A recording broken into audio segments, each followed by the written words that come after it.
चलो स्टूडेंट्स, देखिए उम्मीद करता हूँ कि आपने लास्ट लेक्चर बहुत ही अच्छी तरह से रिवाइज किया होगा, फिर आप इस चैप्टर पे आएंगे। ठीक है, उम्मीद करता हूँ फोर्थ मेथड ऑफ प्रिपरेशन हमने लास्ट लेक्चर में सीखा था, जिसमें मैंने आपको 4 डिफरेंट रिड्यूसिंग एजेंट बताए थे, बड़े ही मस्त थे। ठीक है, और बाद में हमने 4 डिफरेंट कंपाउंड का रिडक्शन भी किया था, that is aldehyde, ketones, carboxylic acid and ester. तो जस्ट एक रिवीजन देता हूँ कि एल्डिहाइड का रिडक्शन अगर आप करेंगे by using any 4 of the reagent, you will get 1 degree alcohol, and ketone का रिडक्शन करने पे हमको मिलता है 2 डिग्री अल्कोहल। कार्बोक्सिलिक एसिड का रिडक्शन कोई नहीं कर सकता एक्सेप्ट लिथियम एल्यूमिनियम हाइड्राइड। उसके सारे की पॉइंट्स मैंने आपको ऑलरेडी सिखाया है, मुझे बार बार रिपीट करने की जरूरत नहीं पड़ेगी। ठीक है, बस ये बात याद रखना कि lithium aluminium hydride can not reduce carbon to carbon double bond, and बाकी के पॉइंट्स आपको पता ही होंगे। ठीक है, और इसी तरह से हमने देखा था कि एस्टर का अगर रिडक्शन करते हैं तो हमको 2 डिफरेंट मॉलिक्यूल्स मिलते हैं अल्कोहल के। ठीक है, तो उम्मीद करता हूँ आपको ये पॉइंट जो है बड़े अच्छे से समझ में आया होगा। ठीक है, तो चलिए अब मूव करते हैं नेक्स्ट मेथड ऑफ प्रिपरेशन में, मेथड ऑफ प्रिपरेशन नंबर 5। ठीक है, अब ये मेथड ऑफ प्रिपरेशन में हम लोग ने वही करना है जो लास्ट चैप्टर में हमने किया था, that is reaction of Grignard. ठीक है, मैंने आपको जितने अच्छे से ग्रिग्नार्ड का रिएक्शन सिखाया था, अगर आपने बहुत अच्छी तरह से उसको लर्न किया होगा तो यहाँ पर मुझे आपको कुछ सिखाने की जरूरत नहीं पड़ेगी। देखिए, आप खुद ही इसका आंसर बोलेंगे। ठीक है, ग्रिग्नार्ड का वो जो चार्ट मैंने आपको दिया था इतना बड़ा, उसको याद करिए। देखिए, उसके अंदर हम लोग ने कहीं ना कहीं 1 डिग्री अल्कोहल, 2 डिग्री अल्कोहल और 3 डिग्री अल्कोहल प्रिपेयर किया था। ठीक है, और method of preparation of alcohol के अंदर वो मेथड्स को भी यूज कर सकते हैं फ्रॉम ग्रिग्नार्ड। तो ये जो है ऑलरेडी हमने सीख लिया है, हम यहाँ पर बस रिवीजन करने वाले। यही फायदा ऑर्गेनिक केमिस्ट्री को पढ़ने का, अगर आप पहले चैप्टर को अच्छे से पढ़ते हैं, दूसरे चैप्टर में आधी चीजें अपने आप आसान हो जाएंगी। देखिए, अगर मैं बात करूं मेथड ऑफ प्रिपरेशन नंबर 5 की, that is from Grignard's reagent. ठीक है, तो चलिए जरा फटाफट मुझे बताइए कि आप ग्रिग्नार्ड रिएजेंट को बनाएंगे किस तरह से। ठीक है, तो जो ग्रिग्नार्ड रिएजेंट होता है वो कहां से आता है, मैं आपको यहाँ बताता हूँ कि आप एक अल्काइल हैलाइड ले रहे होंगे, उसमें आप मैग्नीशियम मेटल डाल देंगे, और मेटल का रिएक्शन होता है in the presence of dry ether, और हीट करेंगे। तो मैग्नीशियम के पास ऐसी खास प्रॉपर्टी होती है कि वो कार्बन और हाइड्रोजन के बीच में आ जाता है। तो ये देखिए RMgX ऐसा कुछ कंपाउंड बनता है जिसे हम कहते हैं अल्काइल मैग्नीशियम हैलाइड। मैं लिख देता हूँ यहाँ पर अल्काइल मैग्नीशियम, पूरा नहीं लिख रहा हूँ, आपको पूरा लिखना है, और हैलाइड। ठीक है, इस तरह से, और इसी को तो हम कहते हैं ग्रिग्नार्ड्स रिएजेंट। अब इसके अंदर हम लोग ने बहुत सारे अलग अलग रिएक्शन देखे थे, मैं पूरा चार्ट आपको लिख के बताऊंगा जरूर। ठीक है, फिर उसमें से हमको आज के लेक्चर में जो जरूरी है उसी को वापस डिटेल में देखेंगे। उम्मीद करता हूँ आपको सारी चीजें अच्छे से समझ में आ रही होगी। ठीक है, तो देखिए, अगर मैं बात करता हूँ ग्रिग्नार्ड, तो ग्रिग्नार्ड के खुद के रिएक्शन सारे ड्राईथर में होते हैं, इसलिए मैं यहाँ ड्राईथर लिख ही देता हूँ। ठीक है, अब याद कीजिए, मैंने आपको बताया था कि ग्रिग्नार्ड के अंदर अगर मैं गलती से वाटर डाल दूं, या फिर मैंने समझ लो कोई अमाइन डाल दिया, या फिर मान लो कोई अल्कोहल डाल दिया, या फिर कोई स्ट्रॉन्ग एसिड डाल दिया, या फिर कोई स्ट्रॉन्ग बेस डाल दिया। ठीक है, तो यहाँ पर एक्चुअली क्या होता है, ग्रिग्नार्ड जो है वो अपने आप को डिकम्पोज कर जाता है। ठीक है, ग्रिग्नार्ड जो है वो बिगड़ जाता है, यहाँ पर कोई रिएक्शन नहीं मिलता। इनफैक्ट जो ग्रिग्नार्ड है उसका अल्केन बन जाएगा, दिस इज डिकम्पोजिशन। ठीक है, तो अल्केन कैसे बनेगा, इसमें जो R है वो बन जाएगा R bonded to H। Mg जो है वो ऑब्वियसली यहाँ से साइड प्रोडक्ट मिलकर निकल जाएगा, जो मोस्टली MgOHX ऐसा ही होता है। तो उम्मीद करता हूं आपको ये पॉइंट समझ में आएगा कि यहाँ पर जो है अल्केन बन जाता है, दैट इज एक्चुअली डिकम्पोजिशन। ठीक है, Grignard will not work under the condition of water, amine, alcohol, strong acid और स्ट्रॉन्ग बेस। ठीक है, अभी मेन रिएक्शन शुरू करते हैं कि अगर मैंने ग्रिग्नार्ड के अंदर देखिए ये कंपाउंड डाल दिया HC+OH। ठीक है, इन presence of dry ether, Grignard में किसका एक्शन कर दिया, फॉर्मल्डिहाइड का। तो आपको पता है यहाँ पर मुझे कॉम्प्लेक्स मिल जाएगा। ठीक है, अगर उस कॉम्प्लेक्स का मैं करूंगा हाइड्रोलिसिस, यानी H3O+ लिख रहा हूं अभी के लिए, उम्मीद करता हूं आपको हाइड्रोलिसिस का मीनिंग पता होगा। एसिड हाइड्रोलिसिस भी होता है, अल्कलाइन हाइड्रोलिसिस भी होता है। जब मैं H3O+ लिखता हूं तो बाय डिफॉल्ट अंडरस्टैंड के वाटर के अंदर H+ आयंस प्रेजेंट हो गया, यानी एसिड हाइड्रोलिसिस हो रहा है। ठीक है, तो यहाँ पर आपको कुछ 1 डिग्री अल्कोहल मिलेगा। ठीक है, उम्मीद करता हूँ ये पॉइंट आपको याद रहेगा। मैं वर्बली लिख रहा हूँ चार्ट को, वर्बली आई मीन ऐसा स्पेलिंग में लिख रहा हूँ चार्ट को, रिएक्शंस करके नहीं बता रहा हूँ। रिएक्शन में हम जो आज के लेक्चर में जरूरी है वही करेंगे, बाकी आप पिछले चैप्टर में से जाके ऑब्वियसली रिवाइज कर सकते हैं। ठीक है, तो चलिए, अगर मैं इसके अंदर फॉर्मल्डिहाइड छोड़ के कोई भी और अल्डिहाइड डालता हूँ, that is aldehyde with more than 1 carbon atom, that means can I write aldehyde like this RC+O2H, this is any aldehyde except formaldehyde. तो again you will get a complex here. ठीक है, and on hydrolysis of that complex you will obtain 2 degree alcohol. सही है, फिर मैंने आपको बताया कि अगर इसके अंदर हम कीटोन ऐड करते हैं RC+OR, that is reaction of Grignard with ketone in presence of dry ether, तो you will get a complex, that is magnesium complex of course. और इसमें हम लोग अगर हाइड्रोलिसिस करते हैं तो आपको यहाँ पर मिलेगा 3 डिग्री अल्कोहल। बहुत ही बढ़िया। ठीक है, अगर हम इसके आगे बढ़ते हैं और मैं इसके अंदर डालता हूँ RCN यानी साइनाइड। ठीक है, साइनाइड का रिएक्शन ग्रिग्नार्ड के साथ इन प्रेजेंस ऑफ ड्राई ईथर, तो आपको पता है कि यहाँ पर आपको फिर से कॉम्प्लेक्स मिलना है। ठीक है। और आपको पता है कि यहाँ पर हाइड्रोलिसिस जो है वो 2 बार होता है। इसका हाइड्रोलिसिस मैंने आपको करके बताया था बहुत अच्छी तरह से, ठीक है। चाहे तो आप रिवाइज कर लीजिए पिछले चैप्टर में से जाके, बहुत ही मजा आएगा। और यहाँ पर क्या हो जाएगा, आपको मिल जाएगा कीटोन। यहाँ पर क्या मिल जाएगा आपको, कीटोन, सही है। और सबसे लास्ट रिएक्शन में हमने सीखा था कि अगर हम किसी तरह से कार्बन डाइऑक्साइड सॉलिड स्टेट में यानी ड्राई आइस को इसके अंदर डाल देते ग्रिग्नार्ड के अंदर in the presence of dry ether, तो आपको ऑब्वियसली यहाँ पर कॉम्प्लेक्स तो मिलना ही था, पर जिसका हाइड्रोलिसिस अगर आप करेंगे तो आपको यहाँ पर मिलेगा कार्बोक्सिलिक एसिड, ठीक है। ये बहुत ही इंपॉर्टेंट चार्ट हमने देखा था ग्रिग्नार्ड का, ठीक है। उम्मीद करता हूँ आपको सारा चार्ट अच्छे से याद होगा, करेक्ट। तो देखिए इसके अंदर आप देख सकते हैं कि ग्रिग्नार्ड से हम किस तरह से 1 डिग्री अल्कोहल, 2 डिग्री अल्कोहल और 3 डिग्री अल्कोहल प्रिपेयर कर सकते हैं। तो ये एक method of preparation of alcohol जो हम सीख रहे हैं इस चैप्टर के अंदर, उसमें ये काम आ सकता है, सही बात है। तो अब मैं क्या करूंगा, फिर से ग्रिग्नार्ड के अच्छे से डिटेल में रिएक्शन बताऊंगा कि 1 degree alcohol, 2 degree alcohol, 3 degree alcohol कैसे बनता है। सिर्फ इन 3 रिएक्शन के बारे में अब हम पढ़ने वाले हैं, ठीक है। तो इसका मतलब ये नहीं कि बाकी के रिएक्शन भूल जाएंगे, बाकी के रिएक्शन आप एक बार जाके पिछले चैप्टर से रिवाइज कर लीजिए। अगर आपको बिना रिवाइज किए भी आता है इसका रिएक्शन लिखने, कॉम्प्लेक्स बनाने, कैसे रिएक्शन होता है एक्सेट्रा, तो मानिए आपने बहुत अच्छी प्रैक्टिस करी है, ठीक है। चलिए तो अब मैं जरा इसको रब कर देता हूं और डिटेल में जाता हूं इन तीनों रिएक्शन पे, ठीक है। तो लेट मी वाइप इट। चलिए हाँ, तो ग्रिग्नार्ड रिएजेंट से रिएक्शन करेंगे, मेथड ऑफ प्रिपरेशन नंबर 5 है। इसमें मैं एक कंसीडर कर रहा हूं, that is from Grignard to 1 degree alcohol, ठीक है। तो बताइए ग्रिग्नार्ड में क्या ऐड करना चाहिए, फॉर्मल्डिहाइड ऐड करना चाहिए, so that you will get 1 degree alcohol. तो ग्रिग्नार्ड कैसे दिखता है, R bonded to Mg bonded to X। ये एक ऑर्गेनोमेटेलिक कंपाउंड है क्योंकि मेटल ने कार्बन के साथ डायरेक्टली कोवेलेंट बॉन्ड बनाया है, ठीक है। तो मैं लिख देता हूं, दिस इज अल्काइल मैग्नीशियम, पूरा लिखना है आपको, और हैलाइड, ठीक। इसके अंदर हमें ऐड करना होगा formaldehyde, that is C double bond होगा H, इस तरह से कुछ। अब इसका रिएक्शन ऑब्वियसली कहां होगा, ड्राई ईथर के अंदर होगा। ग्रिग्नार्ड के हर रिएक्शन ड्राई ईथर के अंदर ही होंगे। इसको हीट कर देंगे तो क्या हो जाएगा, देखिए यहाँ पर कौन सा बॉन्ड ब्रेक होता है वो आपको पहचानना है। यहाँ पर कार्बन और मैग्नीशियम बॉन्ड ब्रेक होगा क्योंकि यहाँ पर ऑर्गेनोमेटेलिक बॉन्ड ब्रेक होता है, ठीक है। तो ये मैग्नीशियम जो है वो डेल्टा पॉजिटिव होता है, कार्बन जो है डेल्टा नेगेटिव होता है। मैग्नीशियम बीइंग मेटल वो डेल्टा पॉजिटिव होना चाहिए, ठीक है। अगर ये हम लोग ने चार्ज डिसाइड कर लिया तो ये सामने वाले मॉलिक्यूल पर कहाँ अटैक करेगा, ये जानने के लिए हमको इसके ऊपर चार्ज लिखनी चाहिए। तो यहाँ पर अगर आप देखिए इलेक्ट्रॉन डेंसिटी को, तो oxygen will be delta negative और ये carbon will be corresponding delta positive, ठीक है। तो अगर ये बॉन्ड में ब्रेक करता हूं तो मैग्नीशियम जो है वो जाएगा इसके नेगेटिव पर, और ये जो कार्बन है बीइंग नेगेटिव इसके पॉजिटिव पर अटैक करेगा, सही बात है। तो ये ब्रेक होता है और इसमें ऐड होता है, ऐसा मैंने आपको सिखाया था। तो वैसे ही करना है, इसको देखते रहना है, इसमें double bond become single bond, ये ब्रेक होगा और अपने आप को इसमें ऐड करेगा। कैसे, देखिए ये H एज इट इज लिख रहा हूं, फिर आगे कनेक्टेड कार्बन, ये H एज इट इज, यहाँ सिंगल बॉन्ड O हो जाएगा, सही बात है। ये double bond will break. Oxygen पर आएगा MgX, तो ऑक्सीजन पर आ गया MgX, where Mg is positive, O is negative, clear बात है। और ये जो R ग्रुप है वो इस कार्बन पर आएगा, तो यहाँ पर देखिए R आ गया। अगर देखो मैं इसको, तो ये इसी को मैं कहता हूँ कॉम्प्लेक्स या फिर मैग्नीशियम कॉम्प्लेक्स, ठीक है, जिसका हम आगे क्या करने वाले बेटा, हाइड्रोलिसिस।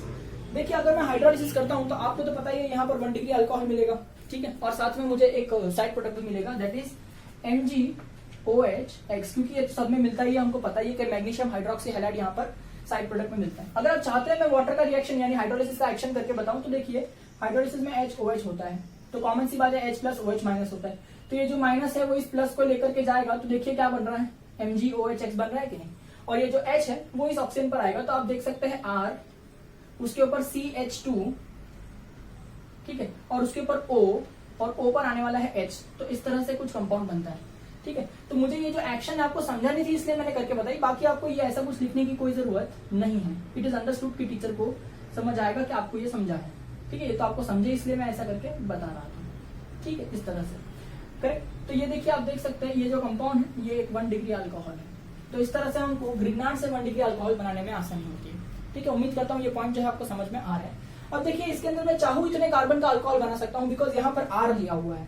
R जितना भी कार्बन होगा, और फॉर्मल्डिहाइड से 1 कार्बन आने वाला है, ठीक है। अगर R में 5 कार्बन है तो यहाँ से आने वाला एक और कार्बन, यानी 6 कार्बन का 1 डिग्री अल्कोहल मिल रहा होगा, ठीक है। अगर R में 3 कार्बन है तो फॉर्मल्डिहाइड से 1 कार्बन आएगा, यानी टोटल कितने हो जाएंगे, 4। तो यहाँ पर आपको 4 कार्बन का 1 डिग्री अल्कोहल मिल रहा होगा। उम्मीद करता हूँ ये पॉइंट समझेगा, क्योंकि इस पे हम लोग को बहुत सारे एग्जांपल्स करने होंगे, ठीक है। तो चलिए यहाँ पर आपको समझ में आया ये जनरल रिएक्शन। सेम अगर मैं आपसे बात करता हूँ कि from Grignard to 2 degree alcohol, ठीक है। तो 2 डिग्री अल्कोहल में क्या करना होता है, ग्रिग्नार्ड में हमको कोई भी अल्डिहाइड डालना होता है, बस वो फॉर्मल्डिहाइड नहीं होना चाहिए, that is aldehyde it should not be of one carbon atom, it should be more than one carbon atom, ठीक है। तो देखिए कैसे होगा, RMgX, ये तो ग्रिग्नार्ड है ही है, ठीक है, लिख देता हूं मैं यहाँ पर ग्रिग्नार्ड जी एजेंट, ठीक है। इसमें मैंने ऐड कर दिया any aldehyde, that is R C double bonded to O single bonded to H। अब आपको ही आता होगा इसके रिएक्शन अपने आप कि यहाँ पर O डेल्टा नेगेटिव है, कार्बन डेल्टा पॉजिटिव है। यहाँ पर RMg का बॉन्ड ब्रेक होता है तो Mg डेल्टा पॉजिटिव है, कार्बन डेल्टा नेगेटिव है। अब इसका जो पॉजिटिव पार्ट है वो इसके नेगेटिव पर अटैक करेगा और इसका जो नेगेटिव पार्ट है वो इसके पॉजिटिव पर अटैक करेगा, तो ये ब्रेक होगा और इसमें ऐड होगा, दैट इज वाई इसको देखना चाहिए। तो ये R है, C सिंगल बॉन्ड O हो जाएगा, H एज इट इज था, O पर आने वाला है MgX, तो O नेगेटिव होता है, Mg पॉजिटिव होता है, इसलिए आयोनिक बॉन्ड जैसा बता रहा हूं मैं OMgX, सही बात है। अब देखिए ये जो R ग्रुप है वो कार्बन पर आएगा तो ये इस तरह से हो रहा होगा, ठीक है। और यहाँ पर मैं देख सकता हूँ बहुत अच्छे से ये क्या बन चुका है, एक मैग्नीशियम कॉम्प्लेक्स बन चुका है, जिसी का हम क्या करने वाले हैं, हाइड्रोलिसिस। तो अब फिर से हाइड्रोलिसिस का स्टेप बताएंगे तो कोई बात नहीं है, रॉन्ग नहीं मिलेगा, तो इट इज अंडरस्टूड आपको आ जाएगा कि यहाँ से MgOH ऐसा कचरा जो है वो बाहर निकल जाता है, ठीक है। और यहाँ पर देखिए R है, ये है CH, तो मैं उसको साथ में लिख देता हूँ CH। अब CH के C पर R है तो मैं उसको आगे लिख लेता हूँ, ठीक है, और उसको ऊपर है OH आने वाला, ठीक है। तो ये देखिए आप देख सकते हैं ध्यान से, यहाँ पर आपको 2 डिग्री अल्कोहल मिल रहा है, तो इस तरह से ग्रिग्नार्ड से आप 2 डिग्री अल्कोहल बना सकते हैं। तो ऑब्वियसली अगर ग्रिग्नार्ड में 3 कार्बन है और अल्डिहाइड में 2 कार्बन है, तो 3 और 2 टोटल कितने हो गए, 5। तो आपको यहाँ पर 5 कार्बन का 2 डिग्री अल्कोहल मिलेगा, यानी यहाँ पर देखिए कॉम्बिनेशन करना है, एडिशन होगा। अगर यहाँ 4 कार्बन है और यहाँ 2 कार्बन है तो 4 और 2 कितने हो गए, 6, तो आपको यहाँ पर 6 कार्बन का 2 डिग्री अल्कोहल मिलेगा, इस तरह से। उम्मीद करता हूँ आपको ये पॉइंट अच्छे से समझ में आ रहा है, क्योंकि इसी के बेसिस पे हम लोग अभी एग्जांपल करने वाले हैं, ठीक है। तो चलिए तीसरा वाला भी देख ही लेते हैं कि ग्रिग्नार्ड से हम लोग 3 डिग्री अल्कोहल जो है उसको किस तरह से प्रिपेयर करते हैं, ठीक। तो देखिए यही बता देता हूँ, इसको वाइप कर देता हूँ। उम्मीद करता हूँ आप साथ में लिख रहे होंगे, नहीं लिख रहे तो रिवाइंड करके फटाफट लिख लीजिए, फिर आगे बढ़ते हैं, ठीक है। देखिए सी वाला, अगर मैं आपसे बात करूं from Grignard to 3 degree alcohol, ठीक है। तो क्या करना है, ग्रिग्नार्ड में हमको क्या डालना होता है, कीटोन। तो याद रखिए ग्रिग्नार्ड क्या होता है, RMgX, जिसको मैं लिख देता हूं यहाँ पर ग्रिग्नार्ड। आप अल्काइल मैग्नीशियम हैलाइड भी लिख सकते हैं, ठीक है, पर मैं अभी के लिए ग्रिग्नार्ड लेता हूं, इट इज फाइन। अब इसमें डाल दूंगा ketone RC double bond O R। तो बताइए रिएक्शन तो बड़ा आसान है, सेम फंडा। यहाँ पर ऑक्सीजन डेल्टा नेगेटिव होगा, carbon delta positive. Carbon magnesium का बॉन्ड ब्रेक होता है, magnesium delta positive, carbon delta negative. तो ऑपोजिट चार्ज अट्रैक्ट होगा, इसके लिए पॉजिटिव चार्ज जो है वो इसके नेगेटिव पर अटैक कर रहा होगा और ये नेगेटिव चार्ज जो है वो इसके पॉजिटिव पर अटैक कर रहा होगा। तो ये अपने आप को ब्रेक करता है और इसके अंदर ऐड करता है, इसलिए इसको देखना चाहिए कि R है, C सिंगल बॉन्ड O हो जाएगा, यहाँ पर भी R है, O पर आएगा यहाँ से MgX, तो O नेगेटिव होता है, MgX पॉजिटिव होता है, तो मैं कुछ इस तरह से लिख देता हूँ, ठीक। और यहाँ से R नेगेटिव है वो इस कार्बन पर आएगा, तो ये देखिए R नेगेटिव आ गया। तो यहाँ पर देखिए इस तरह का एक मैग्नीशियम कॉम्प्लेक्स बन रहा होगा, जिसका हम क्या करने वाले बेटा, हाइड्रोलिसिस करने वाले। तो आपको पता है हाइड्रोलिसिस करने पर यहाँ से कचरा निकल जाएगा MgOH इस तरह से, और यहाँ पर अल्कोहलिक ग्रुप बनेगा, दैट इज RCR, नीचे भी एक R है, ऊपर आ जाएगा OH। तो अगर आप ध्यान से देखें इसको, तो ये एक 3 डिग्री अल्कोहल है। तो इस तरह से ग्रिग्नार्ड में अगर हम कीटोन डालते हैं तो हमको हमेशा 3 डिग्री अल्कोहल मिलता है। अगेन ग्रिग्नार्ड में अगर 2 कार्बन है, कीटोन में अगर 3 कार्बन है, तो 2 और 3 कितने हो गए, 5। तो आपको यहाँ पर 5 कार्बन वाला 3 डिग्री अल्कोहल मिलेगा, ठीक है। इस तरह से मेरे कहने का मतलब था। उम्मीद करता हूँ कि आपको ये तीनों भी रिएक्शन बड़े अच्छी तरह से समझ में आए हैं। अब इसके ऊपर हम लोग थोड़े एग्जाम्पल सॉल्व कर लेते हैं। मैं आपको कुछ एग्जाम्पल सॉल्व कराना चाहता हूँ, ठीक है। देखिए कुछ एग्जाम्पल सॉल्व करते हैं, पर सबसे पहले मैं एक बार आपको बताना चाहता हूँ कि देखिए हमको पता कैसे चलेगा कि किसी रिएक्शन में हमको ग्रिग्नार्ड मेथड यूज करना है। तो ध्यान रखना ग्रिग्नार्ड का सबसे बड़ा एडवांटेज क्या है कि हम इसके अंदर कार्बन एटम्स को इंक्रीज कर सकते हैं। तो ध्यान रखिए जब भी आपको कार्बन एटम्स इंक्रीज करने होते हैं तब आप ना ग्रिग्नार्ड रिएजेंट को यूज करते हैं। याद रखिए जब भी कार्बन एटम इंक्रीज होता हुआ दिख रहा है किसी रिएक्शन में, तो सोचिए कहीं ना कहीं रिएक्शन ग्रिग्नार्ड से ही जा रहा होगा। क्या सिर्फ ग्रिग्नार्ड से जा रहा होगा? नहीं, पर कहीं ना कहीं आप ग्रिग्नार्ड अप्लाई करेंगे तो शायद आपको क्लिक हो जाएगा कि कैसे करना है, ठीक है। क्योंकि साइनाइड वाले मेथड से भी मैंने बताया था कि एक कार्बन एटम का इंक्रीमेंट होता है, ठीक है। पर आप ये दोनों मेथड याद रखिए, कार्बन एटम को इंक्रीज करना होगा तो या तो हम लोग साइनाइड वाले मेथड से कर सकते हैं, ठीक है, या तो हम लोग ग्रिग्नार्ड से कर सकते हैं। मोस्ट प्रोबेबली आपको ग्रिग्नार्ड ही आएगा, क्योंकि ग्रिग्नार्ड के अंदर हम लोग जितने चाहे उतने कार्बन एटम्स बढ़ा सकते हैं। साइनाइड में अपने पास लिमिटेशन है कि हम सिर्फ एक ही कार्बन एटम बढ़ा सकते हैं, ठीक है। तो देखिए यहाँ पर ध्यान दीजिए कि convert formaldehyde into ethyl alcohol ऐसा कहा गया है। तो पहले हम लोग लिख लेते हैं कि फॉर्मल्डिहाइड कैसे लिखता है और इथाइल अल्कोहल कैसे लिखता है। फॉर्मल्डिहाइड को इथाइल अल्कोहल में कन्वर्ट करना है, तो फॉर्मल्डिहाइड रिएक्टेंट हुआ कि नहीं। तो फॉर्मल्डिहाइड को देखिए इस तरह से लिखेंगे, सही है। तो इसका आईयूपीएसी नेम लिख देता हूँ, इसको कहते हैं मिथेनल आईयूपीएसी नेम है, ठीक है। फॉर्मल्डिहाइड लिखा हुआ है कॉमन नेम, ठीक है। इथाइल अल्कोहल का स्ट्रक्चर कुछ इस तरह होता है, CH3CH2OH। Ethyl alcohol common name दिया, IUPAC नेम होता है इसका इथेनॉल। ठीक है, अब आप देखिए यहाँ पर एक कार्बन एटम है रिएक्टेंट में, और आपको प्रोडक्ट में कितने कार्बन एटम चाहिए? 2 कार्बन एटम चाहिए। मतलब सीधी बात है कि इंक्रीमेंट हो रही है कार्बन एटम की। अब ध्यान रखिए, इंक्रीमेंट हो रही है तो हमको कौन सा मेथड यूज करना चाहिए? ग्रिग्नार्ड रिएजेंट का मेथड यूज करना चाहिए। और आप तो जानते ही है कि ग्रिग्नार्ड से अल्कोहल का मेथड ऑफ प्रिपरेशन हमने अभी सीखा कि ग्रिग्नार्ड यूज करके हम अल्कोहल प्रिपेयर कर सकते हैं। ठीक है, तो आप देखिए कि इधर अगर अल्डिहाइड दिया है 1 कार्बन का, आपको चाहिए टोटल 2 कार्बन। कितने कार्बन की कमी है? आप कहेंगे 1 कार्बन की कमी है। तो आपका जो ग्रिग्नार्ड रिएजेंट है उसमें कितने कार्बन होने चाहिए? 1 कार्बन होना चाहिए। तो यहाँ पर आप जो ग्रिग्नार्ड यूज करेंगे that is RNGX is the general structure of Grignard. इसमें 1 कार्बन होगा तो कंबाइन होकर 2 कार्बन का प्रोडक्ट मिलेगा कि नहीं? तो 1 कार्बन यानी यहाँ पर जो R ग्रुप है उसकी जगह होना चाहिए CH3 group. CH3 has 1 carbon atom, yes और नो? तो this is how I choose कि कौन सा टाइप का ग्रिग्नार्ड यूज करना है। तो अब इसका नाम लिखेंगे, ये हो जाएगा मिथाइल मैग्नीशियम। अभी के लिए मैं MEG लिख रहा हूं, आपको पूरा लिखना होता है मैग्नीशियम। अभी हेलाइड नहीं लिखेंगे, मैं यहाँ पर मान लेते क्लोरीन लेता हूँ, तो ये हो जाएगा क्लोराइड। ठीक है, X नहीं लिखते जनरली, क्लोराइड या ब्रोमाइड आप सिलेक्ट कर सकते हैं। ठीक, अब इसके अंदर हम क्या करेंगे? ड्राई में रिएक्शन करेंगे। तो आपको पता है इसका यू ब्रोन ब्रेक होता है, Mg पॉजिटिव होता है, कार्बन नेगेटिव होता है, ऑक्सीजन नेगेटिव होता है, कार्बन पॉजिटिव होता है। तो ये जो नेगेटिव है वो इसके पॉजिटिव पर अटैक करेगा, और ये जो पॉजिटिव है वो इसके नेगेटिव पर अटैक करेगा। आपको ये एरो जो मैं बता रहा हूँ ना, ये एग्जाम में करके नहीं बताना है। ठीक है, ये मैं आपको समझे इसलिए बता रहा हूँ। आप नहीं करेंगे ना एरो तो चलता है, ठीक है, बताने की जरूरत नहीं। ये ब्रेक होगा और इसमें ऐड होगा। तो ये देखिए कैसा दिखता है, H है, C है, H है, सिंगल बॉन्ड ऑक्सीजन। O पे कौन आएगा? MgCl। तो O negative Mg plus Cl, ऐसा सही बात है। ठीक, अब इस कार्बन पर कौन आएगा? यहाँ से CH3 आएगा। तो देखिए CH3 आ गया। तो यहाँ पर जो बन रहा है उसे मैं कहूंगा एक कॉम्प्लेक्स, और इसी का कॉम्प्लेक्स अगर हम हाइड्रोलिसिस करते हैं, ठीक है, तो आपको यही कंपाउंड मिलेगा। नहीं यकीन होता है तो करके देख लीजिए। हाइड्रोलिसिस करेंगे तो ये देखिए CH3 एज इट इज, उसके आगे CH2 है, तो ये देखिए CH2, उसके ऊपर O है जिसके ऊपर H आने वाला है ताकि अल्कोहल बन जाए, और यहाँ से MgCl का क्या हो जाएगा? वो एक MgOHCl बन के निकल जाएगा। ठीक है, तो इस तरह से आपने इसको कन्वर्ट कर दिया इथेनॉल में, या फिर मैं कहूँ इथाइल अल्कोहल में। ठीक है, उम्मीद करता हूँ ये रिएक्शन आपको बड़ी अच्छी तरह से समझ में आया होगा। ठीक है, चलिए मूव करते हैं अगले रिएक्शन की तरफ, that is convert formaldehyde into benzyl alcohol. तो पहले स्ट्रक्चर लिखते हैं। फॉर्मल्डिहाइड दिखता है कुछ इस तरह से, HC डबल बॉन्ड OH। ठीक है, IUPAC में इसे कहते हैं मिथेनॉल, तो मैं वो लिख देता हूँ। ठीक है, अब इसको बेंजाइल अल्कोहल में मुझे बताइए बेंजाइल अल्कोहल क्या होता है? Alcohol group should be connected to sp3 hybridised carbon atom which is next to benzene ring. ये होता है बेंजाइल अल्कोहल का फॉर्मूला और डेफिनेशन। ठीक है, तो अब आप देखिए यहाँ एक ही कार्बन है और यहाँ 1 कार्बन तो है ही, पर उस पर पूरा बेंजीन रिंग यानी टोटल 6 कार्बन एटम बढ़ रहा है। तो देखिए कार्बन एटम का इंक्रीमेंट हो रहा है, आपको पूरा बेंजीन रिंग का इंक्रीमेंट करना है।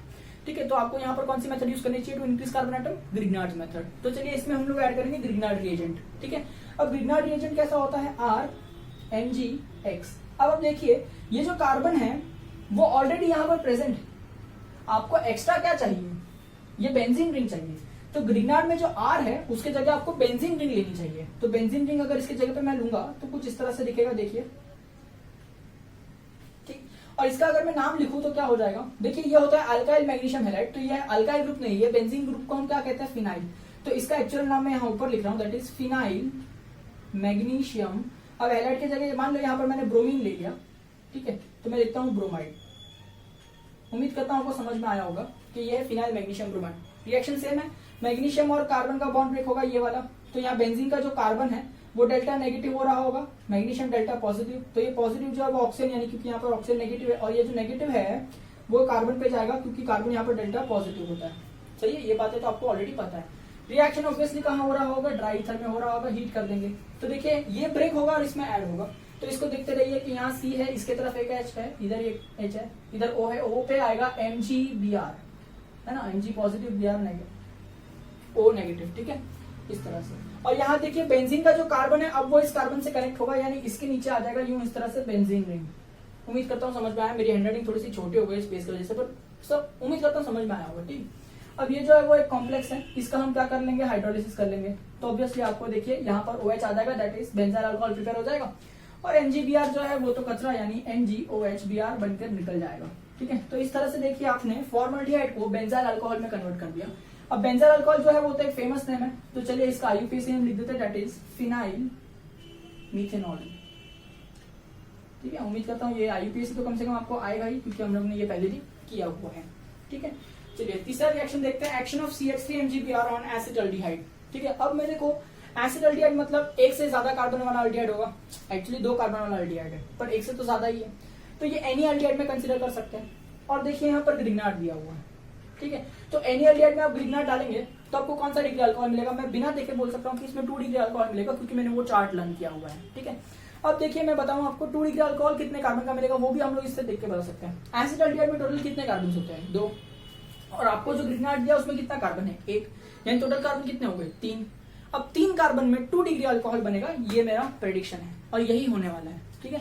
तो देखिए सॉल्व करके देखते हैं। मैंने ग्रिग्नार्ड लिख दिया CH3MgBr क्योंकि वो दिया हुआ है, नाम लिख देंगे उसका, that is methyl magnesium bromide, ठीक है। इसमें ऐड कर दिया acid aldehyde that is CH3C♯OH, इस तरह से एसिड एल्डिहाइड का IUPAC नेम लिख रहा हूं दैट इज इथेनॉल क्योंकि कॉमन नेम ऑलरेडी दिया हुआ है, ठीक है। अच्छा मैं इसमें ड्राई ईथर में रिएक्शन करूंगा हीट करके, तो देखिए आप बताइए कौन सा बॉन्ड ब्रेक होगा, CH3Mg बॉन्ड ब्रेक होगा, ठीक है, Mg positive, CH3 delta negative, oxygen delta negative, carbon delta positive, opposite charges को अट्रैक्ट करवाएंगे तो क्या होगा, this CH3 will be as it is, this CO single हो जाएगा, यहाँ पर H है ऐसा, O पर आएगा MgBr, इस तरह से कुछ, ठीक है, और ये जो C है उस पर आएगा CH3 ग्रुप, कुछ इस तरह से, ठीक। अगर मैं इसका हाइड्रोलिसिस करूं तो यहाँ से MgBr हट जाएगा, क्या बनके MgOHBr बनके, ठीक है, और यहाँ पर अल्कोहलिक फंक्शनल ग्रुप बनेगा दैट इज CH3C, आगे लिख देता हूँ CH3 के पास H पहले से ऊपर आ जाएगा OH। तो देखिए 3 कार्बन में 2 डिग्री अल्कोहल बन रहा है, ये मेरा प्रेडिक्शन था और यही बन रहा है। अगर मैं इसका कॉमन नेम लिखूं तो हो जाएगा आइसोप्रोपाइल भी बोल सकते हैं, सेक प्रोपाइल भी बोल सकते हैं, फिलहाल मैं लिख रहा हूँ आइसोप्रोपाइल अल्कोहल, या फिर IUPAC में बोल सकते हैं प्रोपेन 2 ऑन, ठीक है। तो उम्मीद करता हूँ आपको ये जो रिएक्शन है बहुत अच्छी तरह से समझ में आ रहा होगा, ठीक है। चलिए अब थोड़े से और एग्जांपल की तरफ बढ़ते हैं।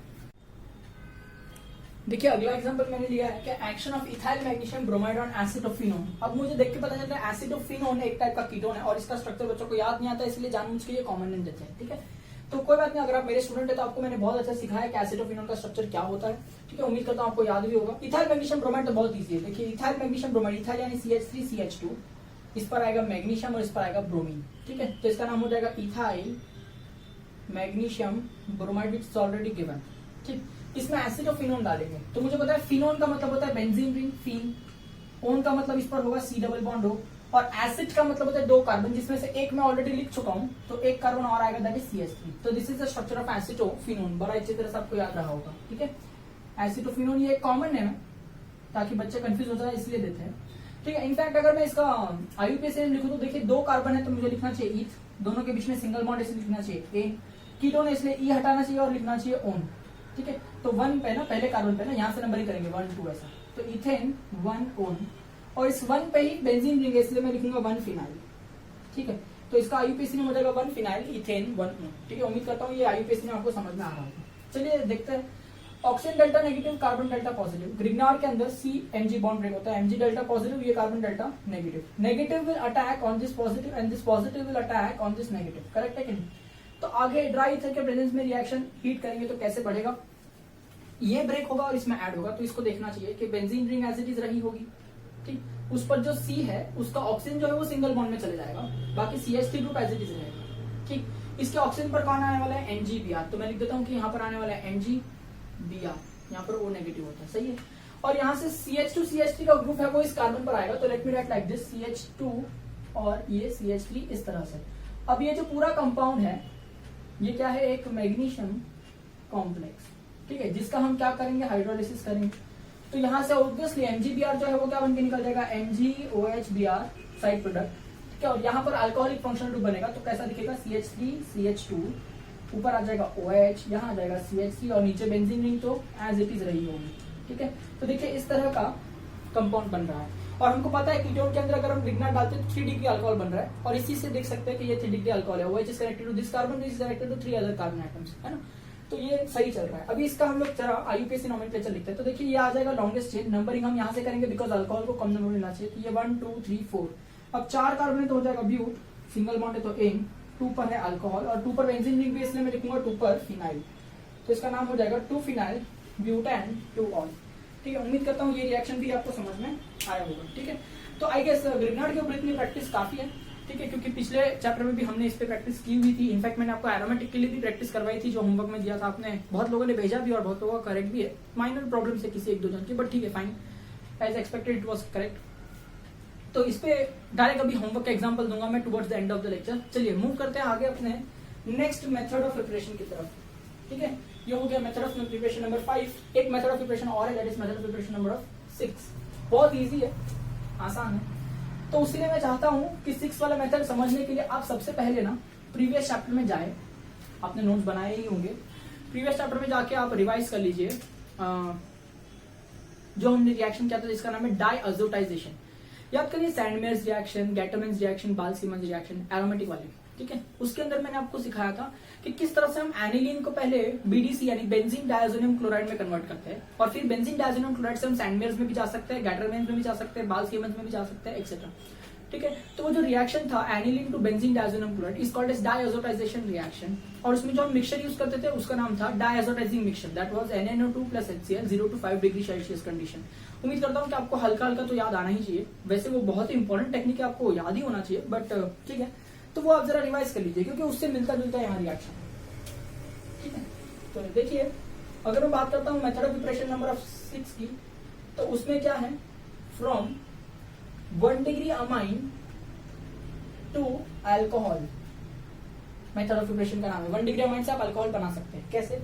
देखिए बच्चा, अगर मैं बात करता हूं आपसे एनिलीन की, तो एनिलीन में NH2 ग्रुप दिख रहा है, मतलब ये भी एक टाइप का 1 डिग्री अमाइन ही है।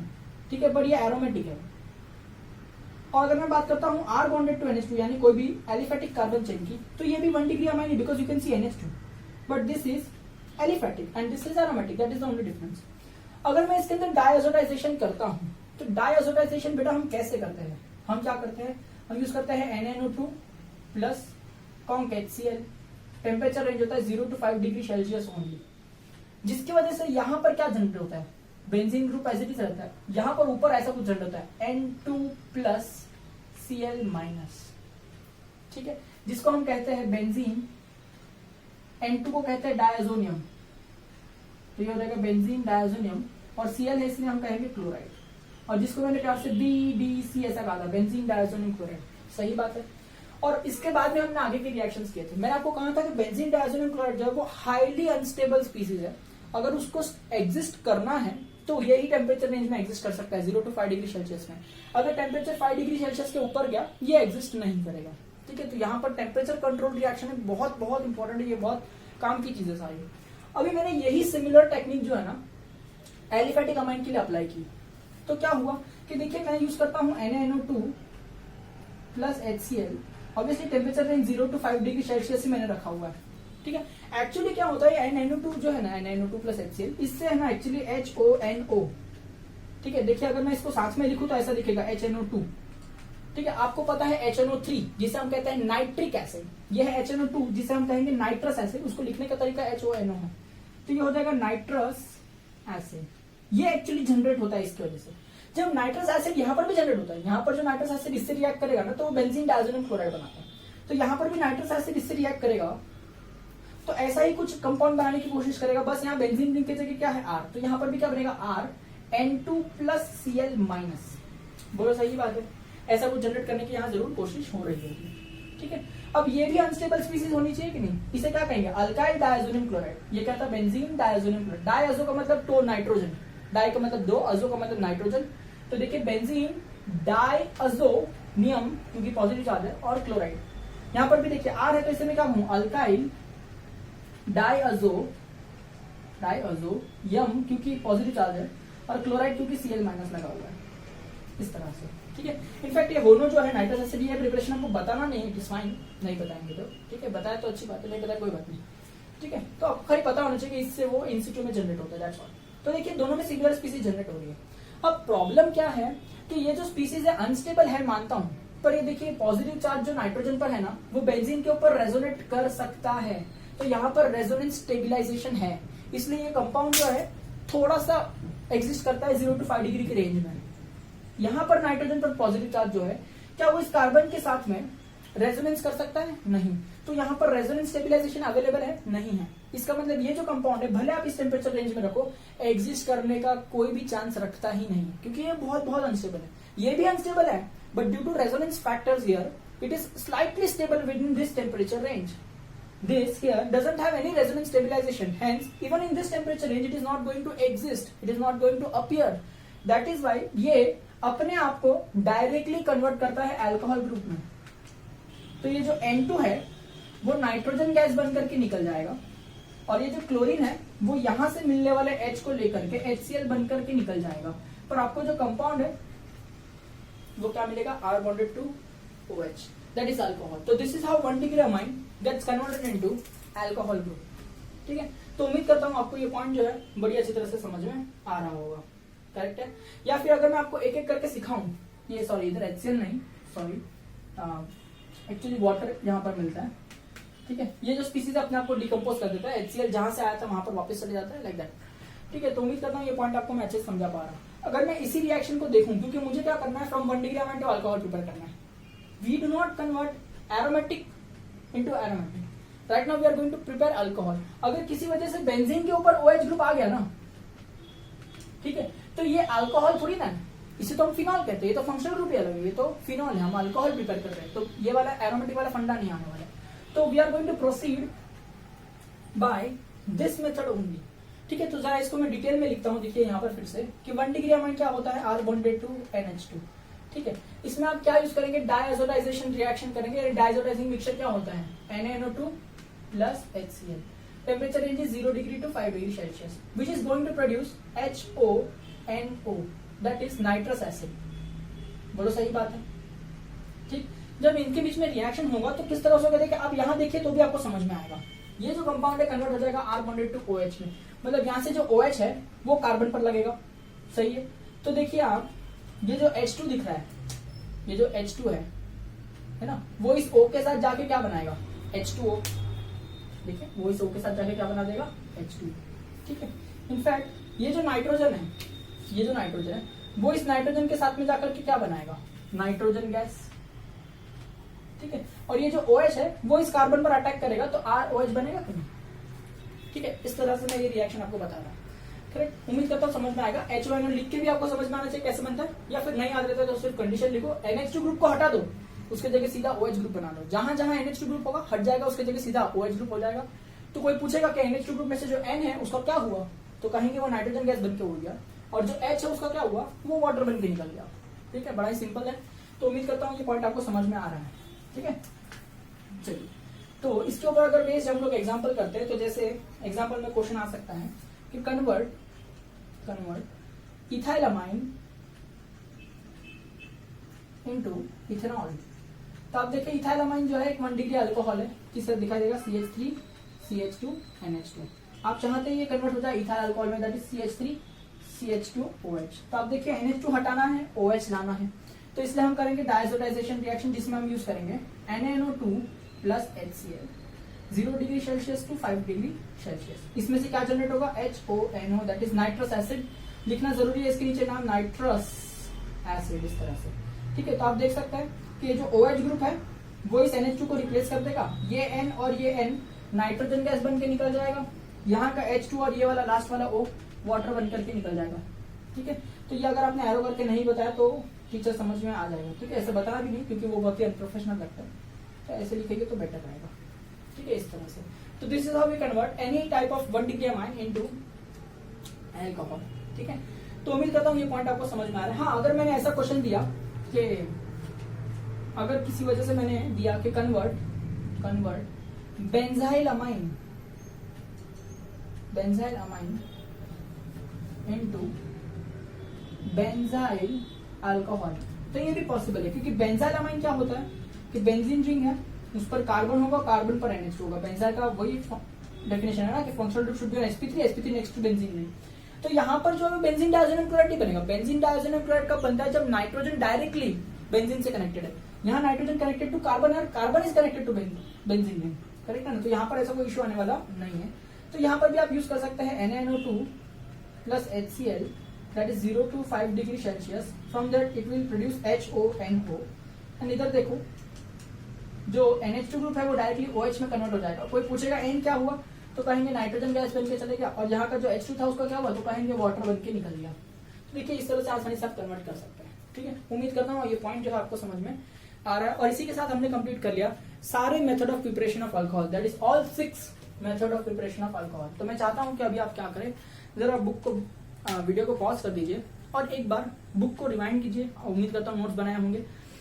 Preparation of method of preparation number of 1 से लेके method of preparation number of 6 तक आप सारे मेथड्स एक बार अच्छे से रिवाइज कर लीजिए, सारे के एग्जांपल्स देख लीजिए हमने जो सॉल्व किया, ठीक है। थोड़ा सा आपको ग्रिप मिलेगा इस चैप्टर के अंदर, ठीक है। तो उम्मीद करता हूँ आप ये करेंगे, फिर ये आगे बढ़ेंगे, ठीक है। एक और मेथड ऑफ प्रिपरेशन है जो मैंने एक्चुअली कवर नहीं है, मैं सोचा था मैं बाद में कवर कर लूंगा, बट मैं सोच रहा हूँ यहीं पर कवर कर लूँ क्योंकि एक ही अलाइनमेंट में रहेगा, ठीक है। तो suppose this is method of preparation number 7 of alcohol, ठीक है। बड़ा इजी है, बड़े इंपॉर्टेंट है, ठीक है। अगर मैं बात करूं मेथड ऑफ प्रिपरेशन ऑफ 7 की, तो उसमें होता है फ्रॉम ईथर्स, ठीक है। ईथर से आप अल्कोहल बना सकते, बहुत ही इजी है, ठीक है। अगर मैं ROR ऐसा ईथर होता है, इसको मैं कंसीडर करता हूँ, ठीक है। तो इससे अल्कोहल बनाना बहुत आसान है क्योंकि आपको इसमें सिर्फ हाइड्रोलिसिस करना होता है। हाइड्रोलिसिस में कहूँ तो एसिड हाइड्रोलिसिस यानी एसिड वाला पानी डालना है। एसिड वाला पानी क्या होता है, मैं ऐसा भी बोल सकता हूँ कि मैं इसमें डाइल्यूट H2SO4 डाल दूं, है ना, और मैं इसको क्या कर दूंगा, हीट कर दूंगा अंडर प्रेशर। यूपी लिखा है मतलब अंडर प्रेशर, या फिर आप पूरा ही लिख सकते हैं अंडर प्रेशर, इस तरह से, ठीक है। तो डाइल्यूट H2SO4 के अंदर एसिड वाला पानी हम डालते हैं। याद करिए, कभी भी मैं अगर आपसे कहूँ कि एसिड हाइड्रोलिसिस कर रहे हैं तो एसिड वाला पानी डालते हैं, लेकिन एक्चुअल काम कौन करता है, पानी करता है, वाटर वर्क्स एक्चुअली, ठीक है। तो वाटर का फॉर्मूला कुछ इस तरह से होता है कि HOH, ठीक है। एसिड बस उसको एक कैटलिस्ट की तरह हेल्प करता है। तो यहाँ पर क्या हो रहा होगा कि देखिए, यहाँ पर कोई भी एक बॉन्ड ब्रेक कर दीजिए ना आप, कार्बन ऑक्सीजन बॉन्ड, कोई भी एक बॉन्ड, ये दोनों सेम हो भी सकता है, अलग भी हो सकता है, दैट डजंट मैटर, बट एक बॉन्ड ब्रेक कर दीजिए। तो अब अगर आप सोचेंगे तो डेल्टा ऑक्सीजन डेल्टा नेगेटिव रहा होगा और ये जो कार्बन है डेल्टा पॉजिटिव रहा होगा, बिकॉज इलेक्ट्रोनेगेटिव डिफरेंसेस। अगर मैं वाटर की बात करूँ तो H डेल्टा पॉजिटिव है, ऑक्सीजन डेल्टा नेगेटिव है ड्यू टू इलेक्ट्रोनेगेटिव डिफरेंसेस। तो अगर ये बॉन्ड ब्रेक होता है तो ये जो पॉजिटिव पार्ट है वो इसके नेगेटिव पर जाना है और ये जो नेगेटिव पार्ट है वो इसके पॉजिटिव पर जाना है वाटर का, ठीक है। तो एक्चुअली में आपको क्या मिलेगा, देखिए R है बॉन्डेड टू O है, अगर ये बॉन्ड ब्रेक हुआ तो O पर आने वाला है यहाँ से H, यानी अल्कोहल बन रहा है कि प्लस ये R है, ठीक है। R पर आने वाला है OH, तो ये भी देखिए अल्कोहल बनने वाला है। तो इस तरह से ईथर है ना, वो टूट जाएगा और अपने आप को 2 अल्कोहल में कन्वर्ट कर देगा, ठीक है। अब ये दोनों ग्रुप सेम रहे तो आपको एक ही अल्कोहल 2 बार मिलेगा, या फिर अगर ये दोनों ग्रुप अलग रहे तो आपको 2 अलग अलग अल्कोहल मिलेंगे। मेरे कहने का मतलब क्या था कि सपोज फॉर एग्जांपल अगर आप ऐसा लेते हैं कि एक्शन ऑफ, मैं आपसे कहूँ action of dilute H2SO4 on dimethyl ether, ठीक है, इस तरह से डाइमिथाइल ईथर। तो डाइमिथाइल ईथर कैसा लिखेगा, CH3O CH3। डाइमिथाइल ईथर को कॉमन नेम ऑलरेडी लिखा हुआ है, इसलिए मैं यहाँ पर आईपी लिखूंगा, दैट इज मिथॉक्सी मीथेन, ताकि आपको दोनों ही नाम पता रहे। इसमें मैंने क्या कर दिया, डाइल्यूट H2SO4 लिखना है यहाँ पर इस तरह से। आपको पता है डाइल्यूट H2SO4 के अंदर एक्चुअल काम जो है वो कौन कर रहा होता है, वाटर कर रहा होता है, ठीक है। तो आपको वाटर लिखना नहीं है कहीं पे भी, ठीक है, बस आपको पेंसिल से लिख के देख सकते हैं कि कौन किधर जाएगा, ये H और ये OH। तो कोई भी एक बॉन्ड ब्रेक कर दो क्या फर्क पड़ता है। सपोज मैंने ये साइड वाला बॉन्ड ब्रेक कर दिया तो oxygen delta negative, carbon delta positive होने वाला, बिकॉज इलेक्ट्रोनेगेटिव डिफरेंसेस है। यहाँ पर वाटर के अंदर HO और वो बॉन्ड ब्रेक होगा तो ऑक्सीजन डेल्टा नेगेटिव, ये कार्बन डेल्टा पॉजिटिव। ब्रेक होने के बाद क्या होगा, जो पॉजिटिव है वो नेगेटिव की तरफ जाएगा और जो नेगेटिव है वो पॉजिटिव की तरफ जाएगा। बड़ा ही आसान है। तो देखिए CH3 है ना, उसके पास में आने वाला है OH, तो इसलिए मुझे CH3OH एक मॉलिक्यूल मिलेगा, प्लस यहाँ देखिए CH3O के पास आने वाला है H, तो इसके पास आएगा CH3O के पास आने वाला H। तो देखिए मैंने कहा था कि दोनों अगर सेम ग्रुप है तो आपको एक ही मॉलिक्यूल 2 बार मिल रहा है। देखिए, तो आप ऐसा लिखो या फिर ऐसा लिखो, कोई फर्क पड़ता नहीं, ठीक है। अगर किसी वजह से दोनों ग्रुप अलग अलग है तो आपको 2 अलग अलग अल्कोहल मिलेंगे, यही कहने का मतलब था। तो मैं अगला एग्जांपल लेकर भी वो बता सकता हूँ आपको। जैसे मैंने कहा कि एग्जांपल नंबर 2 में action of dilute H2SO4 under pressure, ऐसा क्वेश्चन दिया हुआ है, ऑन इथाइल मिथाइल ईथर, ये कॉमन नेम दिया हुआ है। तो इथाइल मिथाइल ईथर कैसा दिखेगा, एक तरफ इथाइल ग्रुप होगा दैट इज CH3CH2, फिर O, फिर एक तरफ होगा मिथाइल ग्रुप। तो अगर मैं इसका आईपीएस लिखूं तो क्या हो जाएगा, मिथॉक्सी, उम्मीद करता हूं ये तो आपको आता ही होगा, इथेन, ठीक। तो इसके अंदर देखिए मैं लिख दूंगा यहाँ पर डाइल्यूट H2SO4, चाहे मैं एरो पे लिखूं चाहे बाजू में लिखूं उससे कोई फर्क पड़ता नहीं है, इट इज अंडरस्टूड, ठीक है। यहाँ लिख दूंगा अंडर प्रेशर, ठीक है। आपको पता है कि इसमें वाटर काम करने वाला है, बट आप वाटर के बारे में लिखने का नहीं, आप डायरेक्ट समझ सकते हैं। तो ये H+ होने वाला है, OH-। इन दोनों में से कोई भी एक बॉन्ड ब्रेक कर दो ना, सपोज मैं ये वाला बॉन्ड ब्रेक कर देता हूँ, तो देखिए नेगेटिव जो है यहाँ पर ऑप्शन होगा, ये कार्बन पॉजिटिव होगा, तो पॉजिटिव जाएगा नेगेटिव की तरफ और नेगेटिव जाएगा पॉजिटिव की तरफ। तो देखिए ये CH3 है, CH2 है, उधर O नेगेटिव है, उस पर आएगा वाटर से H यानी इथाइल अल्कोहल बन रहा है, प्लस यहाँ पर देखिए CH3 पॉजिटिव है, उस पर आएगा वाटर से OH यानी मिथाइल अल्कोहल। तो इस तरह से दो अलग अलग अल्कोहल बनते हैं। ठीक है, उम्मीद करता हूँ ये जो रिएक्शन है आपको बड़े अच्छी तरह से समझ में आ रहा है। अच्छा, बहुत लोग ना इसको ऐसा भी कहते हैं कि हाइड्रोलिसिस ऑफ ईथर। ठीक है, इसको कहते हैं हाइड्रोलिसिस क्योंकि वाटर एसिड वाला वाटर यूज कर रहे हैं ना, तीसरा कर रहे ईथर। तो alcohols can be also produced by hydrolysis of ether, ऐसा कहते हैं। तो this is our final method of preparation, that is method of preparation number 7। ठीक है, तो चलिए देखते हैं आज के लिए इतना काफी है। मैं देखता हूँ टाइम कितना हुआ है, उसके हिसाब से देखेंगे। मैं आपको होमवर्क के इसके कुछ क्वेश्चन दे दूंगा जो बेस्ड होंगे सारे के सारे method of preparation of alcohols पे। ठीक है, तो आपको सारे अच्छे से सॉल्व करने आ ही जाएंगे, ऐसा उम्मीद करता हूँ। ठीक है, चलिए तो देखिए मैं बात कर लेता हूँ आपसे फिजिकल प्रॉपर्टीज ऑफ अल्कोहल की, बड़ी सिंपल है। ठीक है, तो देखिए lower members of alcohol are liquid. जैसे अगर मैं बात करूँ आपको methanol, ethanol, propanol, butanol, pentanol, hexanol, ये सब जो लोअर मेंबर्स है, पहले 5-6 मेंबर्स, ये जो होते हैं वो लिक्विड होता है and they have distinctive smell, उनका पर्टिकुलर स्मेल होता है। जैसे मिथेनॉल का अपना स्मेल होता है, इथेनॉल का अपना अलग स्मेल होता है, लाइक दैट। ठीक है, and higher members of solid. जैसे जैसे आप आगे बढ़ेंगे कार्बन एटम्स इंक्रीज करेंगे तो ऑब्वियसली लिक्विड स्टेट से वो किसमें आ जाएगा, सॉलिड स्टेट में, बिकॉज मॉलिक्यूलर मास बढ़ने पे इंटरमॉलिक्यूलर स्पेसेस कम हो जाती है और जिसमें इंटरमॉलिक्यूलर स्पेसेस कम होती है उसी को हम क्या कहते हैं, सॉलिड कहते हैं। ठीक है, और वो भी क्या होता है, कलरलेस। देखिए ऑब्वियसली ये लिक्विड जो होते हैं ये भी क्या होता है, कलरलेस। अल्कोहल का जनरली कलर नहीं होता है, ठीक है, याद रखिएगा, कलरलेस होता है। दूसरा number 2, alcohols have higher boiling point, melting point than corresponding alkanes, alkyl halides, aldehydes, ketones and ethers. इसका मतलब क्या होता है कि अगर मान लेते हैं मैं 2 कार्बन का अल्कोहल लेता हूं, दैट इज इथेनॉल, तो इसका मेल्टिंग पॉइंट, बॉइलिंग पॉइंट बहुत हाई होगा एज कंपेयर टू 2 कार्बन वाला अल्केन, 2 कार्बन वाला अल्डिहाइड, 2 कार्बन वाला कीटोन, तो खैर 2 कार्बन का होता ही नहीं, बट ठीक है, 2 कार्बन वाला ईथर। ठीक है, तो इसमें जितने कार्बन होंगे उतने करस्पॉन्डिंग अल्केन, अल्डिहाइड, कीटोन जो भी होगा उनका सबका बॉइलिंग पॉइंट कम होगा। अल्कोहल का बॉइलिंग पॉइंट बहुत ज्यादा होता है बाकी लोगों के कंपैरिजन में। अब ऐसा क्यों है, इसका रीजन बहुत ही इंटरेस्टिंग है और आई गेस आपने ये जो रीजन है वो पढ़ा भी है। ठीक है, आई डोंट नो आपने कितना पढ़ा है पार्ट 1 में, बट ठीक है, देखिए मैं आपको समझाने की कोशिश करता हूँ। जो अल्कोहल मॉलिक्यूल होता है ना बेटा, वो देखिए ऐसा होता है, R bonded to O bonded to H, general structure में। अगर मैं बहुत सारे मॉलिक्यूल कंसीडर करता हूँ अल्कोहल के, देखिए इस तरह से कुछ, ठीक है, यहाँ पे, तो यहाँ पर मैं क्या देखता हूँ कि मुझे एक फंडा पता होना चाहिए जिसे हम कहते हैं हाइड्रोजन बॉन्डिंग। क्या कहते हैं हम जिससे, हाइड्रोजन बॉन्डिंग। हाइड्रोजन बॉन्डिंग क्या होती है, जब भी हाइड्रोजन के आसपास में कोई बहुत ही स्ट्रॉन्ग इलेक्ट्रोनेगेटिव एलिमेंट जैसे फ्लोरीन, ऑक्सीजन, नाइट्रोजन आ जाते हैं तो वो एक्स्ट्रा बॉन्ड फॉर्मेशन की टेंडेंसी बताता है, एक्स्ट्रा फोर्स ऑफ अट्रैक्शन बताता है उस इलेक्ट्रोनेगेटिव एलिमेंट की तरफ। कौन, हाइड्रोजन। तो इसी प्रॉपर्टी को हम क्या कहते हैं, हाइड्रोजन बॉन्डिंग कहते हैं। ठीक है, तो इसकी वजह से क्या होती है, कंपाउंड को अच्छी स्टेबिलिटी मिलती है, उनकी पैकिंग अच्छी होती है, वो लोग क्लोज आ जाते हैं, इंटरमॉलिक्यूलर फोर्स ऑफ अट्रैक्शन बढ़ जाता है। ठीक है, तो यहाँ पर आप देख सकते हैं अल्कोहल अल्कोहल अल्कोहल मॉलिक्यूल बहुत सारे पास में है, तो देखिए इसका जो हाइड्रोजन है वो कहीं ना कहीं इसके ऑक्सीजन से अट्रैक्टेड होगा because of hydrogen bonding. Same में इसका जो हाइड्रोजन है वो इसके ऑक्सीजन से अट्रैक्टेड होगा कहीं ना कहीं। ठीक है, बैक देन देखिए यहाँ पर भी हो सकता है कि ऐसे बहुत सारे मॉलिक्यूल में होगा। देखिए अगला मॉलिक्यूल अगर ऐसा है तो इसके बीच में अट्रैक्शन होगा। तो यहाँ पर क्या होता है, यहाँ पर हाइड्रोजन बॉन्डिंग बहुत अच्छे से होती है मॉलिक्यूल्स के बीच में। ठीक है, इंटर मॉलिक्यूलर, 2 अलग अलग मॉलिक्यूल्स के बीच में हाइड्रोजन बॉन्डिंग हो रही है।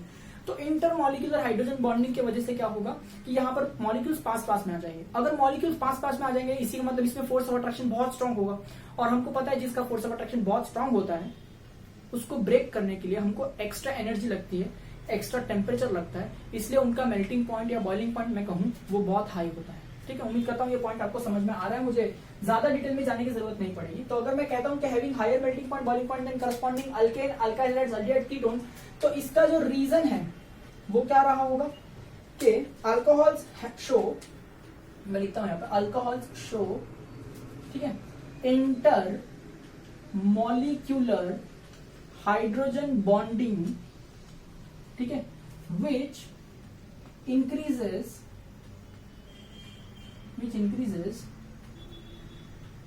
force of attraction, ठीक है, therefore boiling point and melting point is high। बात समझ में आई? such kind of hydrogen bonding is not possible in alkane, aldehyde, ketone और ईथर, इसलिए उनका मेल्टिंग पॉइंट बॉइलिंग पॉइंट इतना स्ट्रांग होता नहीं है। उम्मीद करता हूँ ये पॉइंट आप अच्छे से लिख लेंगे, आपको बात समझ में आ रही है। चलिए तो ये रब करता हूँ, मैं आगे लेके चलता हूँ आपको थोड़ा सा, ठीक है। उम्मीद करता हूँ नोट्स बना रहे होंगे, सारी चीजें आपको साथ में लिखनी होती है, सारी चीजें समझनी होती है, ठीक है। तो देखिए आगे अगर मैं बढ़ता हूँ आपसे और बात करता हूँ बॉइलिंग पॉइंट के टेंड का, तो आपको पता है बॉइलिंग पॉइंट जो होता है डायरेक्टली प्रोपोर्शनल होता है किसके, मॉलिक्यूलर मास से। तो अगर मॉलिक्यूलर मास जो है वो बढ़ेगा, ठीक है, तो बॉइलिंग पॉइंट भी उसका बढ़ जाएगा। ऑब्वियसली मेल्टिंग पॉइंट के लिए भी यही बात होगी, और ये इनवर्सली प्रोपोर्शनल होता है किसके, ब्रांचिंग के, ठीक है। यानी अगर मैंने आपको मान लीजिए आइसोमर्स दिए, आइसोमर्स के अंदर क्या होता है, मॉलिक्यूलर मास सेम रहता है, ब्रांचिंग होती है बस, ठीक है। तो जितनी ज्यादा ब्रांचेस होगी उतना बॉइलिंग पॉइंट कम हो जाएगा। ये सारी चीजें है ना हम लोग ने अल्काइल हाइड्रेट में भी सीखी थी, उसमें भी सेम ही ट्रेंड था, ठीक है। इसके रीजन भी पता है कि ब्रांचिंग बढ़ेगी तो सरफेस एरिया वगैरह जब वो चेंज होता है तो इसकी वजह से बॉइलिंग पॉइंट कम हो जाता है, ठीक है। मॉलिक्यूलर मास बढ़ेगा तो फोर्स ऑफ अट्रैक्शन बढ़ेगा, इसलिए बॉइलिंग पॉइंट ज्यादा हो जाता है। तो ये रिलेशन आता है कि boiling point is directly proportional to molecular mass और इनवर्सली प्रोपोर्शनल टू ब्रांचिंग। और सेम तरह से मैं अगर बात करता हूँ सॉल्युबिलिटी की, ठीक है, तो मेरी बात ध्यान से सुनिए कि अल्कोहल जो है वो हाईली पोलर मॉलिक्यूल है। पोलर क्यों, क्योंकि R bonded to O bonded to H, H delta positive है और O डेल्टा नेगेटिव है। इनफैक्ट कार्बन भी जो है वो डेल्टा पॉजिटिव हो जाता है। तो यहाँ पर जो है पोलैरिटी बहुत ज्यादा है, ठीक है, पॉजिटिव नेगेटिव चार्ज का डिफरेंस बहुत ज्यादा है, जिसकी वजह से ये मॉलिक्यूल को मैं कहता हूँ हाईली पोलर। और अगर आप जानते हैं वाटर को, तो वाटर के अंदर देखिए डेल्टा नेगेटिव डेल्टा पॉजिटिव, यानी वाटर भी एक पोलर है, ठीक है। तो पोलर डिसॉल्व्स पोलर, ये आपको पता है, non polar dissolves non polar. यहाँ अल्कोहल पोलर है, being an organic compound still it is polar, so it will dissolve in water because water is also polar. तो यहाँ पर ध्यान रखिए alcohol is highly polar, hence highly soluble in water, highly soluble in water. तो इसका मतलब ये नहीं कि दुनिया का हर अल्कोहल पानी में डिसॉल्व हो जाएगा। जैसे जैसे आप कार्बन चेन बढ़ाओगे तो कार्बन का कंटेंट बढ़ेगा। अब हमको पता है कि कार्बन जो है वो हाइड्रोफोबिक होता है, कार्बन को पानी से डर रखता है, कार्बन पानी में डिसॉल्व होता नहीं है। तो जो अगर आप छोटे छोटे अल्कोहल लोगे, मिथेनॉल, इथेनॉल, प्रोपेनॉल, ब्यूटेनॉल, ये सारे बहुत अच्छी तरह से वाटर में अच्छी तरह से डिसॉल्व हो जाते हैं। लेकिन आप आगे जाओगे जैसे डेकेनॉल, 10 कार्बन 12 कार्बन का अल्कोहल लोगे, वो तो सॉलिड स्टेट में होता है और इनफैक्ट वो वाटर के अंदर थोड़ा सा कम सॉल्युबल होगा, ठीक है। ध्यान रखिए अगर मैं सॉल्युबिलिटी का ट्रेंड लिखूं, देखिए वाटर में हाईली सॉल्युबल है नो डाउट, ठीक है। ऑर्गेनिक सॉल्वेंट्स में भी ये बहुत हाईली सॉल्युबल होता है क्योंकि ऑर्गेनिक कंपाउंड को अच्छी तरह से डिसॉल्व कर लेते हैं, ठीक है। फिर भी अगर मैं ट्रेंड लिखना चाहूं तो ऐसा लिख सकता हूं कि solubility is directly proportional to, क्या कहना चाहिए, ब्रांचिंग। जितनी ज्यादा ब्रांचिंग होगी उतनी ज्यादा सॉल्युबिलिटी हो जाएगी क्योंकि अच्छी तरह से डिसॉल्व हो जाएगा, सब जगह से सरफेस एरिया मिलेगा इसलिए, ठीक है। और इनवर्सली प्रोपोर्शनल टू मैं कहूं मॉलिक्यूलर मास। मॉलिक्यूलर मास जितना बढ़ेगा, मास जितना बढ़ेगा उतना कार्बन कंटेंट बढ़ेगा, जितना कार्बन कंटेंट बढ़ेगा उतना कम हो जाएगा सॉल्युबिलिटी, इसलिए इनके बीच में आता है इनवर्स रिलेशन, ठीक है। उम्मीद करता हूं कि ये पॉइंट्स जो आपको अच्छी तरह से समझ में आ रहे हैं। चलिए अब मैं आपको थोड़े सा होमवर्क के क्वेश्चंस दे देता हूं ताकि आप उसका होमवर्क बहुत अच्छी तरह से कर पाए, ठीक है। फिजिकल प्रॉपर्टीज उम्मीद करता हूं नोट कर लेंगे, अगर आपका मन हो तो एक बार टेक्स्ट बुक में से आप फिजिकल प्रॉपर्टी देख सकते हैं। अभी देखिए आपके टेक्स्ट बुक में क्या किया है कि अल्कोहल्स और फिनॉल्स दोनों एक साथ सिखाया गया है, एक साथ दोनों का मेथड ऑफ प्रिपरेशन सिखाया गया है, एक साथ दोनों का केमिकल प्रॉपर्टीज एक्सेट्रा। तो मुझे थोड़ा सा अजीब लगता है कि एक साथ दोनों को सिखाऊं क्योंकि दोनों में अलग अलग फंक्शन होते हैं, राइट। तो इसलिए मैंने अल्कोहल्स किया है। देखिए आप ये रिफर कीजिए, यहाँ पर आपको कोई रॉन्ग नहीं दे सकता, ठीक है। अगर आप टेक्स्ट बुक रीड करना चाहें तो मैं आपको रोक नहीं सकता, आप कर सकते हैं, बट मैं कोशिश करता हूँ कि आपको समझा सकूं कि टेक्स्ट बुक मत पढ़ो, ठीक है, क्योंकि उसके अंदर बहुत खिचड़ी है और आपको लिटरली कुछ भी नहीं समझ में आएगा, ठीक है। यहाँ पर एक पर्टिकुलर पैटर्न चल रहा है तो आपको अच्छे से बैठेगा सब दिमाग में, ठीक है। और चलिए होमवर्क दे रहा हूँ मैं आपको, उस पर आप प्रैक्टिस कर लीजिएगा और फिर नेक्स्ट लेक्चर में आगे बढ़ेंगे केमिकल प्रॉपर्टीज ऑफ अल्कोहल से, जिसमें मैं आपको सिखाऊंगा कि अल्कोहल से बाकी के मॉलिक्यूल्स कैसे बनाएंगे, ठीक है। तो चलिए एग्जाम्पल का टाइम आ गया, अभी होमवर्क का टाइम। तो देखिए होमवर्क में मैंने ये 7 क्वेश्चन आपको दिए हैं। Convert isopropyl bromide into alcohol, action of cold concentrated H2SO4 on butene followed by hydrolysis, action of B2H6 on isobutylene followed by NaOH and H2O2, convert acetic aldehyde into ethanol, convert acetic aldehyde into propanediol। अब देखिए यहाँ पर 2 carbon का aldehyde है तो आपको 2 carbon का alcohol बनाना है, यानी यहाँ पर आपको कोई कार्बन एटम इंक्रीज नहीं करना है, कोई कार्बन एटम डिक्रीज नहीं करना है। तो यहाँ पर आपको रिडक्शन मेथड यूज करना होगा क्योंकि वहीं पर अल्डिहाइड से अल्कोहल भी बनता है और कोई भी कार्बन एटम्स इंक्रीज या डिक्रीज नहीं होते, ठीक है। अगर मैंने अगला क्वेश्चन देखूं तो क्या कहा है, convert acid aldehyde into propanol. अब देख सकते हैं प्रोप में 3 कार्बन, एसिड aldehyde में 2 कार्बन, यहाँ कार्बन का इंक्रीमेंट हो रहा है, मतलब आपको ग्रिग्नार्ड वाला मेथड यूज करना चाहिए। तो आपको बहुत स्मार्ट रहना पड़ेगा कि कब अल्डिहाइड से आपको ग्रिग्नार्ड मेथड से अल्कोहल बनाना है और कब अल्डिहाइड से आपको रिडक्शन मेथड से अल्कोहल बनाना है। अगर आपको कार्बन एटम्स इंक्रीज ही नहीं कर रहे हैं तो ग्रिग्नार्ड यूज करने का कोई सवाल ही पैदा होता नहीं है, ठीक है। अगर कार्बन एटम्स इंक्रीज होते हुए नजर आ रहे हैं तो ही आपको ग्रिग्नार्ड की तरफ सोचना है, ठीक है। उम्मीद करता हूँ अच्छे से आप सॉल्व कर रहे होंगे। दूसरा isobutyl amine into isobutyl alcohol में कन्वर्ट करना है। फिर 7 दिया है question, action of dilute H2SO4 under pressure on ethyl isopropyl ether, जो कि लास्ट मेथड ऑफ प्रिपरेशन पे बेस्ड है। ठीक है, उम्मीद करता हूँ ये 7 क्वेश्चन आप अच्छे से सॉल्व करेंगे। अब देखिए नेक्स्ट लेक्चर के अंदर ये जो आपको मैंने बताया है action of cold concentrated H2SO4 on butane and followed by hydrolysis, इसे हम कहते हैं एसिड हाइड्रोलिसिस ऑफ अल्कीन। ठीक है, या फिर हम कहते हैं acid catalysed hydration of alkyne. ये था मेथड ऑफ प्रिपरेशन नंबर 2, अगर आपने अच्छे से लर्न किया होगा। ठीक है, तो इसका मैकेनिज्म जो है वो आपके सिलेबस में डिस्कस किया गया है। तो अब मैं क्या करूंगा, नेक्स्ट लेक्चर में सबसे पहले मैं इसका मैकेनिज्म डिस्कस करूंगा, ताकि हमारा मेथड ऑफ प्रिपरेशन के साइड से सारी चीजें खत्म हो जाए। फिर ही मैं आपको शुरू कराऊंगा केमिकल प्रॉपर्टीज ऑफ अल्कोहल के बारे में। ठीक है, तो उम्मीद करता हूँ हम यहाँ तक अच्छे से कंप्लीट करेंगे, ताकि नेक्स्ट लेक्चर में आपको इस रिएक्शन का मैकेनिज्म में अच्छे से समझा सकूं। ठीक है, that's all for today's lecture. मिलते हैं अगले लेक्चर में।